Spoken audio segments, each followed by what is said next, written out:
10th మరియు inter పూర్తి చేసిన విద్యార్థులకు ఆర్మీ, నేవీ, ఎయిర్ ఫోర్స్, ఎన్డీఏలలో ఉద్యోగాలు పొందండి. Excel Defence Academy. నాకేదైనా ఒకటేసారి, అది ఫ్రెండ్ అయినా, ఫ్యామిలీ మెంబర్ అయినా, ఒక హస్బెండ్ అయినా, ఎవరైనా సరే. నేను మీకు స్టార్టింగే చెప్పా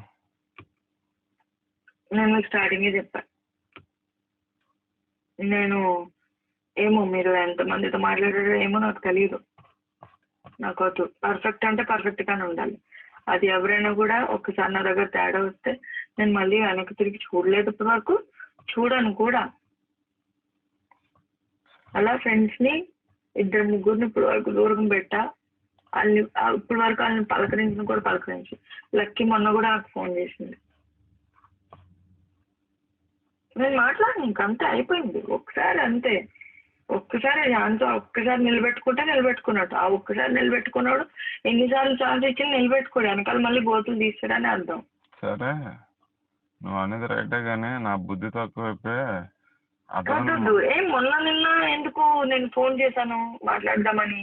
ఇప్పుడు ఏదో మాట్లాడితే ఏదో ప్రూఫ్ అన్నా.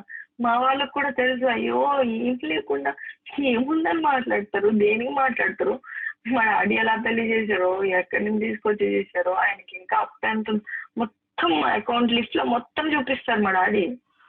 నాకేం తెలుసు అది అంత బల్ల బుద్ధినట్లు. ఎవరి మాటలు పట్టుకొని ఏదో మాట్లాడేస్తే ఎలా అవుతుంది? ఇది పెళ్ళి అనుకుంటున్నారా, ఆటలు అనుకుంటున్నారా, బొమ్మల పెళ్ళి అయితేమన్నా?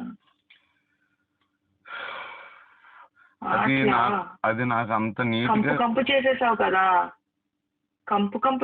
కదా. అంటే నువ్వు చూసావా దాన్ని నువ్వు అది నిన్ను చూసిందా, లేకపోతే డైరెక్ట్ గా చూసి మాట్లాడిందా, అసలు అది నిజంగానే రోజా భారతీయ కాదా? ఇవన్నీ నేను కనబెడతాను. ఇప్పుడు సోషల్ మీడియాలో రోజా భారతి అని కొడితే నాకు ఈ రోజు వచ్చేస్తే బోల్లని. ఎందుకంటే ఆమెను ఫాలో అవ్వకపోయినా కూడా ఆమెకి కొడితే వచ్చేసి. ఇప్పుడు ఇదే రోజా భారతి అన్నది నాతో పనిచేసింది అన్నది ఆ రవి ప్రశాంత్ రెడ్డికి కూడా తెలుసు. దాని ఫోటో యూజ్ చేసుకొని ఒక అమ్మాయితో పెట్టి మాట్లాడి ఉండొచ్చు. అసలు నిజమో కాదో కూడా నాకు తెలియదు. ఇప్పటికీ అదే చెప్తున్నా. ఎందుకంటే ఇదే రోజా అన్న దానికి అసలు ఇదంతా ఏం తెలీదు. నేనేం చెప్పలేదు. ఇంకా అసలు ఇదంతానే ప్రేమ అనేదే లేదు. ఇంక పెళ్ళి అయిపోయిందా? ఎంత ఫన్నీగా ఉంది తెలుసా నాకు ఈ రోజుకి.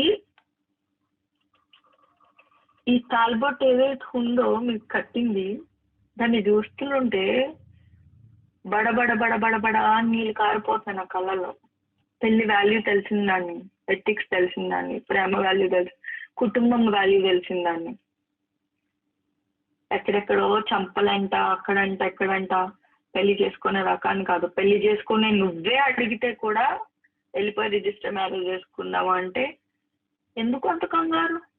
2 నెలలు కదా, ఆగండి. ఏమంత కంగారు? పెళ్లి బొట్టు పెట్టారు కదా, ఆగండి అని చెప్పిన దాన్ని ఎక్కడో పోయి ఎవరితోనో అలాంటి కుటుంబాలు మావు కాదు. ఆ చంపలంట, వాళ్ళంటి వీళ్ళంట పోయి ఇలాంటి చేయను అని. ఇంకొకటి చెప్తున్నాను, మీరు చెప్పారు కదా 2 లక్షలు 3 లక్షలకి వెళ్తా అని. ఆ 2 లక్షలు 3 లక్షలకి వెళ్ళేదాన్ని అయితే ఈరోజు ఇక్కడ ఈ సిచ్యువేషన్ ఎట్లా హైదరాబాద్ లో ఫ్లాట్ లేకుండా ఉన్నాను, రెంట్ కట్టుకుంటా ఉన్నాను. ఓకేనా? ఒక ఓన్ గా నాకంటూ ఒక కారు కూడా లేకుండా ఉన్నాను. ఇచ్చిన యాక్చువల్లీ చాలా మోర్ దాన్ ఎనఫ్. ఇది అయిపోయింది, చాలా ఎక్కువ అయిపోయింది, దాటిపోయింది. ఇది లిమిట్, చాలా లిమిట్ దాటిపోయింది.